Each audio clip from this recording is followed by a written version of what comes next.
Hey Science 2 kiddos, I'm going to use these slides to introduce you to the human body and dive into the circulatory system, which we'll use to then step into focusing on the respiratory system and how we interact with the air in our atmosphere.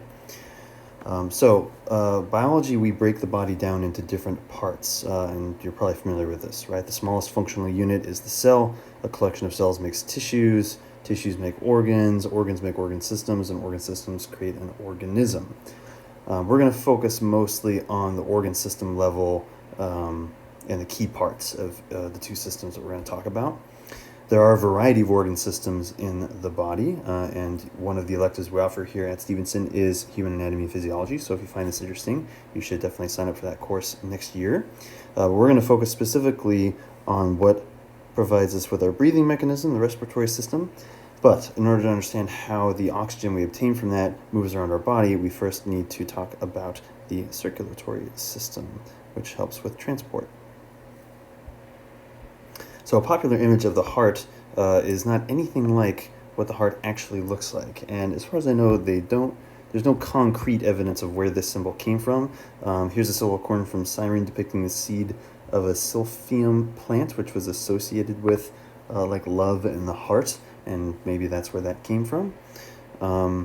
Another reason to study and learn more about the heart is they contribute to the leading cause of death globally, as well as within the United States. Heart disease kills more people than anything else, including infectious diseases.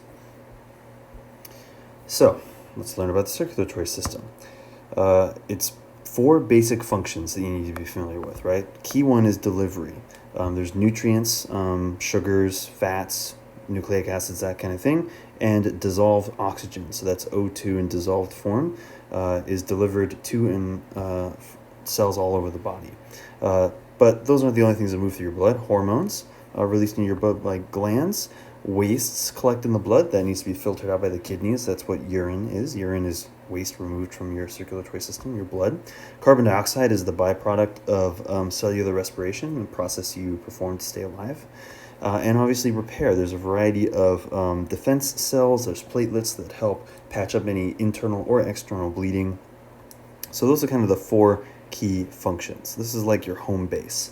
If we ever get lost in all the details of the circulatory system, just come back to your home.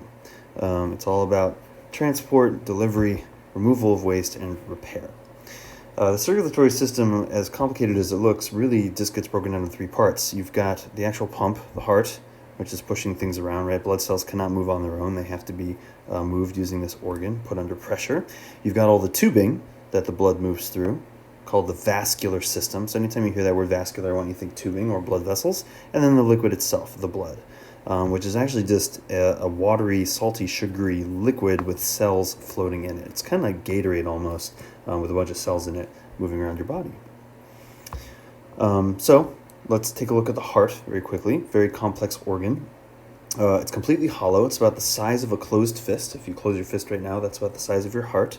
And it has 4 chambers, or 4 key kind of open spaces that can expand and contract to get bigger and smaller to push blood through. An atrium is where blood arrives. If you've studied ancient Rome, the atrium was the part of these ancient Roman houses where they would welcome guests.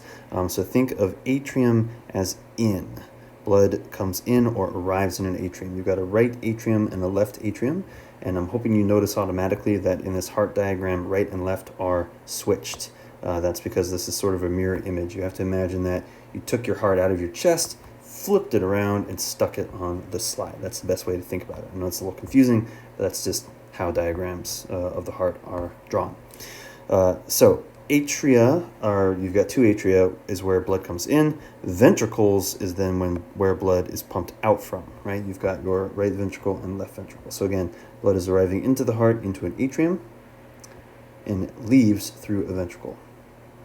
And again, you can think of that word vent, if ventilation is pushing air out, or someone is venting to you, they're saying something, they're getting it off their chest. So think of ventricle as out. Atrium arriving, ventricles, blood leaving.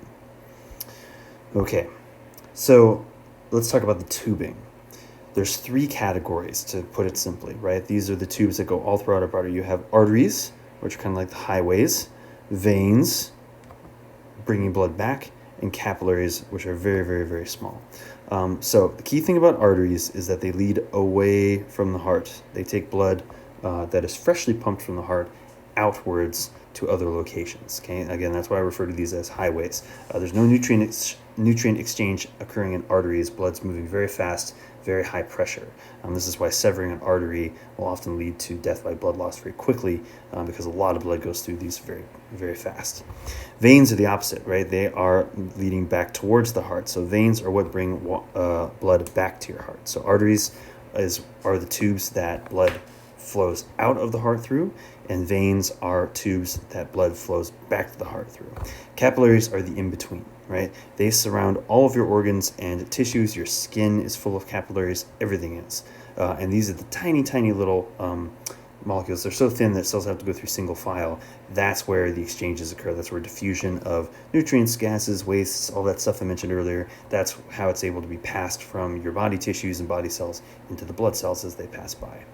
So here is sort of a rough diagram of how it works. You can see here's an artery. They're very thick walls, very tough. Blood's under a lot of pressure.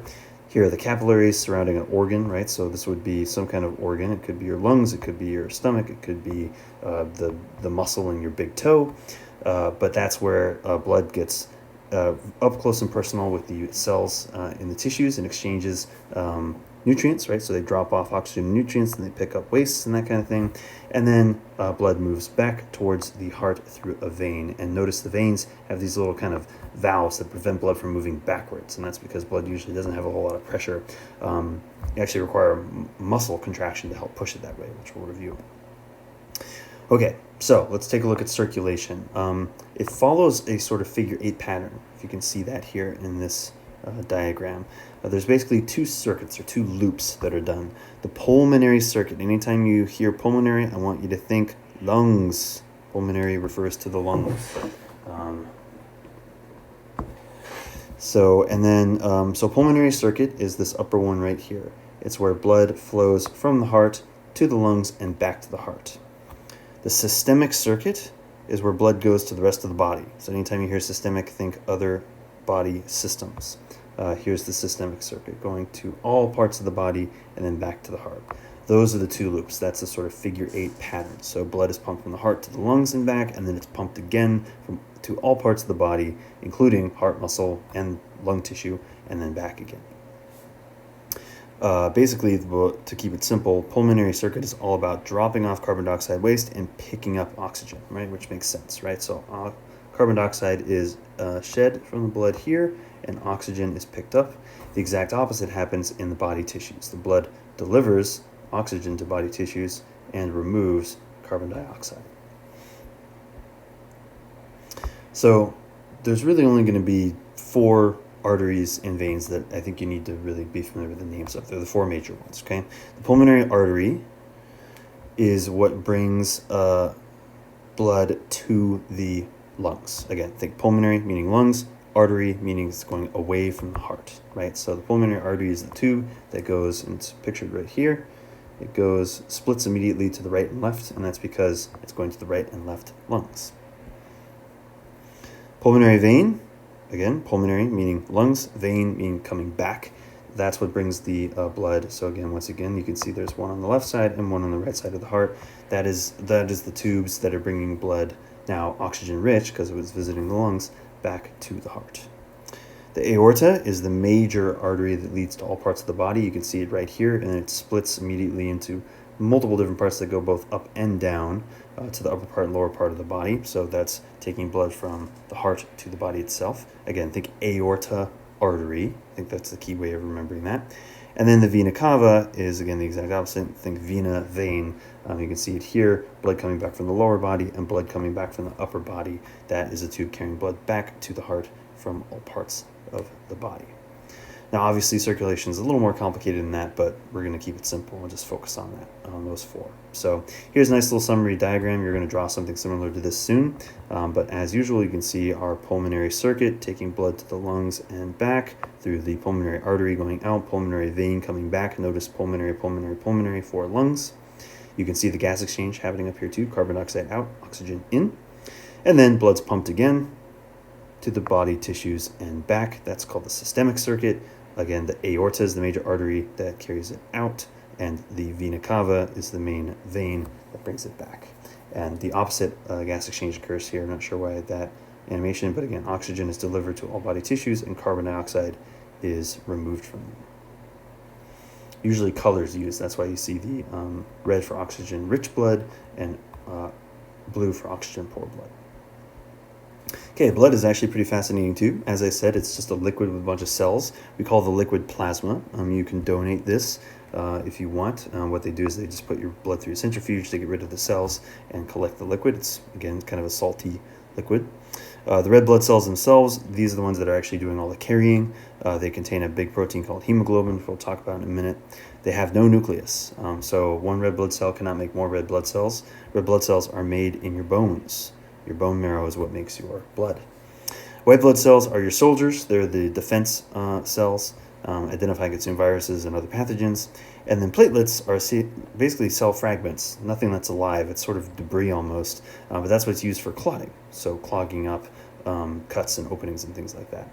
So the reading that you did from Hewitt has some cool images and stuff related to that. So just here's image of a capillary, just showing you how thin they are. Notice that they're so small that blood cells have to go through single file, and this is important because, again, the thinner that line and tube, the more easy it is for gas exchange and nutrient exchange to occur.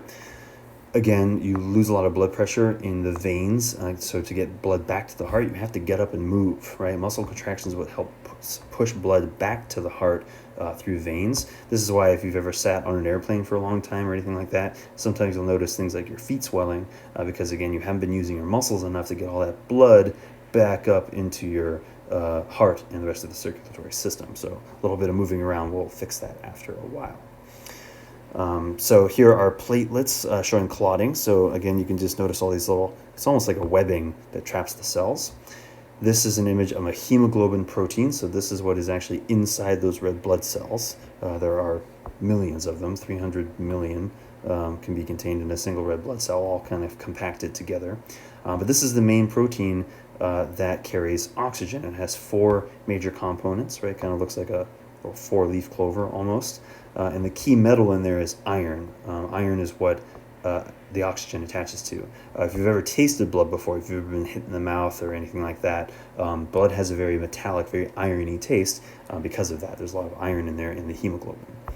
So here are some more detailed diagrams of the hemoglobin protein. I just think it looks really cool. Looks almost like a flower, right? But again, you can kind of see these 4 components that can each contain an oxygen. And again, there's about 300 million of these proteins in your blood. Now, we'll be making sort of assembly drawing like this that I think is kind of helpful. But again, if you ever get lost, here's another nice little kind of different version of the double loop and how that works. Okay, hope this was helpful. Thanks.